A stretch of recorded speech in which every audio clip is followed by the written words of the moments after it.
Yo. Bakit? Nagugutom ka pa rin? Yo. Sorry. Uy. So welcome sa day 4 ng ating daily video. Hindi ko nilaman ah. Diary vlog, putik na nabubulong Ito na lang ako. isa daw, may tatlo lang. So, ayun. Tama?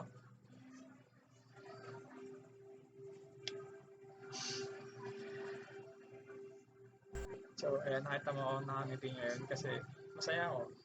Masaya ako. Bakit? Kasi I got my emotions back. Masaya pala kapag makabalik yung emosyon mo. Kasi sobrang hirap nang wala emosyon. Parang bigla kang matatakot to the point na pag bumalik yung emosyon mo, sulitin mo na yun. Baga, diba? Umiti ka na kung kaya mong umiti. Kaya mong makaramdam ng ano. Hindi ako masaya totally. Hindi ako masaya na may dumating na magandang balita. Hindi ako masaya dahil may sinabi kang ganito, may sinabi yung ibang taong ganito, may ginawa kang ganito. For me, wala. Kasi wala talaga. Masaya lang talaga ako dahil yun, dahil doon. Since may fact na yun na nabalik niya yung emotions ko. And nakakaramdam na ako ulit. Yun. So, diba? Simulan. Kaya lang ito, simulan natin paano ako nagising. So, ito na naman. Di ba kagabi, manhid ako, wala akong nararamdaman. Pero, ngayon ng umaga, madaling araw, natake na naman ako ng anxiety. So, yun. Nagulat ako kasi akala ko, manhid ako, wala akong mararamdaman hanggang kinabukasan. Baga, dire-diretso na yun for ilang days. Kasi may ganun akong cases. Pero, nagulat ako kasi, yun nga, sorry, habang tulog ako, biglang, doon siya umatake. Parang, hoy, diba? Pero siguro, ganun talaga yun, parang pag unconscious ka. Kasi pag conscious ako, syempre yung utak mo gumagana. So, ayun nga, to parang self or coping mechanism ng katawan, self-defense ng katawan yun na imanhid lahat ng utak mo yung emosyon. Para, alam mo yun, hindi ka maano dun sa trauma, sa mga anxiety. Kaya lang, mata siya pag unconscious. So, sobrang hirap. Kaya mo naman, sleep deprived na naman tayo, ilang oras, ano, parang ilang oras ng tulog ko. Parang dalawa yung maayos na una, tapos nagising ako and then natry ako matulog ulit. Siguro mga dalawa ulit. So, bali mga 4 hours lang tulog. So, ayun. Buti na lang keep pa rin ako. Totoo lang. Hindi. Yung mga nakarang araw, sa totoo lang, mukha akong videos. Siguro kasi nakabawi ako ng tulog ng isang araw. So, medyo, pero ngayon, hindi ko alam kung bakit. Pero, ikaw naman musika. Daddy's home. Char. So, ayun. Kidding aside, nakakapag-joke na ako ngayon. Hindi, kasi mamaya kikwento ko bakit ganyan. So, ayun. Kinuwento ko sa'yo agad. And then, ayun, sorry, ang dami kong sinabi kanina. Parang nag-word vomit ako ngayon sa'yo. Pero, hindi siya word vomit kasi, ano ba? Kasi yung word vomit, paano ba yun? Kumbaga, may sinasabi ka pero nonsense. Parang ganun. Or kung ano man, or mali ako, correct me if I'm wrong, pero, ayun, comment ka na lang kung mali ako doon. Pero, ayun nga, siguro more on suppressed words or emotions yun. Which is, ano ba, that's my vulnerable moments eh. So, okay lang yun, I think. Pag, hindi ko yung dapat pigilan, valid yun. Hindi naman ako lumayo sa nangyari. Kumbaga, wala akong sinabing hindi totoo. Wala akong sinabing makakasama for you, for me. Kumbaga, nag-open lang ako ng gusto kong sabihin kasi yun naman talaga yung mga gusto kong sabihin. And isa pa, para kanino ba yun? Para sa'yo, syempre. Wala naman para yun. Hindi naman para sa ibang tao yun, di ba? Para sa'yo yun. So, ayun. Great time bombs. So, ayun, sinabi ko na rin. Tsaka, ano yun, pagod na ako eh. Pagod na ako sa pag-hold back. Kaya sinabi ko, di ba? Can you just be honest with me, di ba? Ka pa ba pagod na, magsinungaling, i-hold yung naramdaman mo dahil lang kailangan. Hindi mo pagod sa ganun. Kumbaga, we have little time na pwede pa tayong kumbaga makapag-usap ng mga ganito. Kasi let's just be honest, di ba? Sabihin sa atin, hindi naman, it doesn't mean na sabihin mo yung gusto mo. Gusto ko ng yakap, gusto ko ng At least sinabi mo, at least alam ko, kumaga, comfort na yun for me. As long as it's true.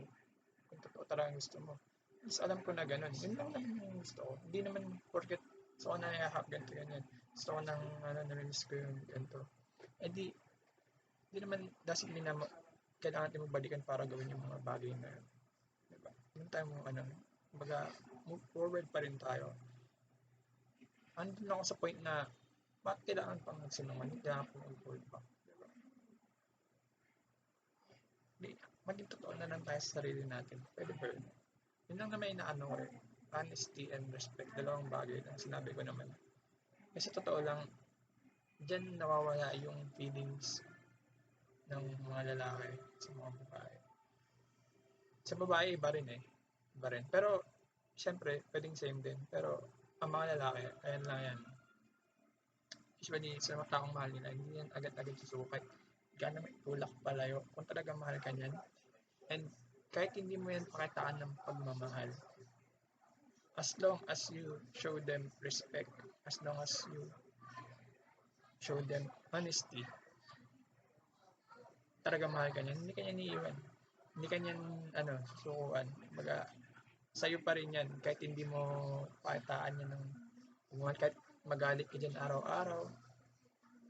Wala. Kumbaga, sa kanya, isipin yun. Kasi yung totoong love, unconditional yun. Oo. Totoong love, hindi nanghihingi ng kapalit. Like, gusto mong magmahal kasi gusto mong magbigay. Diba? Gaya ng mga unang araw na, sinabi ko sa'yo nun. Diba? Okay lang kahit hindi ka mag-I love you too. Hindi ko kailangan na I love you more. Diba? Basta ako, maparamdam ko na I love you. Okay na ako doon. Basta maparating ko sa'yo. Kumbaga, it will reach you. I love you. Hindi yun na yun. Kasi ganun yun. Nasa pagbibigay ang pagmamahal, hindi sa pagtanggap. Pero syempre, ibang kaso sa kapag papasok ka na sa relationship. Kasi sa relationship, syempre, kailangan mag-nourish pareho. So, importante na mutual yung feelings. Kailangan lang. Hindi naman necessarily kailangan pantay. Hindi naman necessarily kailangan pag andito yung isa, kailangan mong tapatan na ganito or kailangan mo na may belt. Hindi. Kung kahit ganito siya, tapos ikaw ganito lang, it's okay. As long as hindi ka zero. And kahit zero yan, kung talagang mahal ka na ito, hindi yan, hindi yan iiwan, hindi ka niya niiwan. Baga, pagpunta yan dito, tapos tulungan ka niyang iangat, ayan, ganyan, sabay. Hey!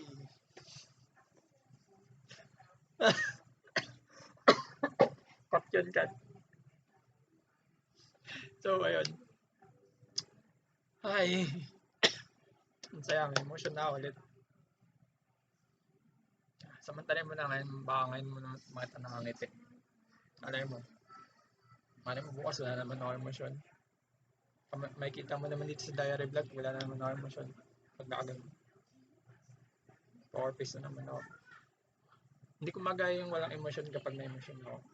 Pero pag wala naman ako emosyon, hindi ko magaya yung may emosyon ako. Pero kung nag-smile ako, parang sobrang creepy kasi sobrang pilit. Hindi talaga kaya.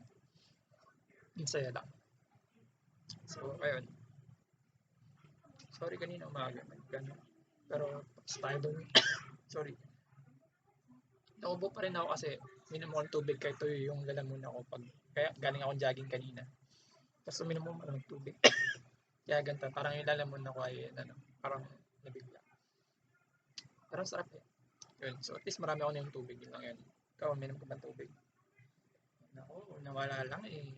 Paano pa kapag wala ako? Miss ko yun.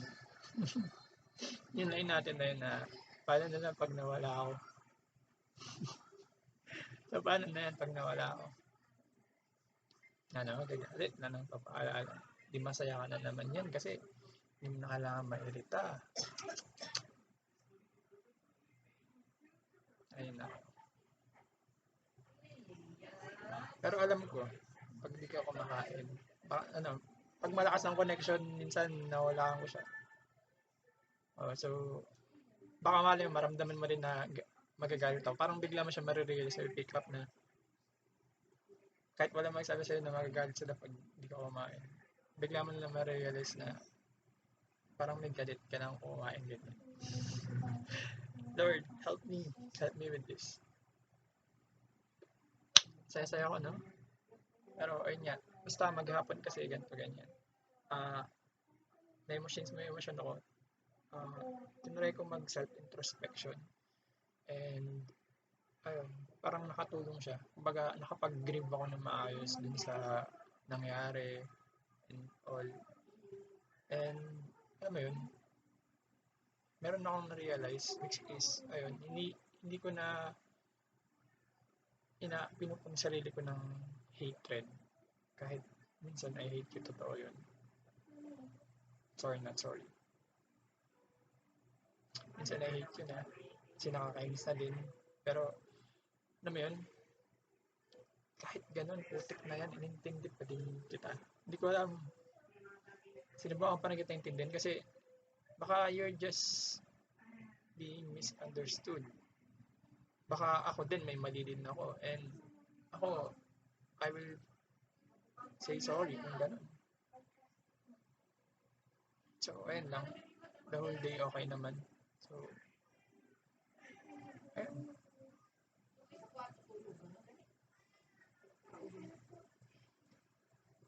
Napapakit na lang ako sa huling Bye-bye. Out.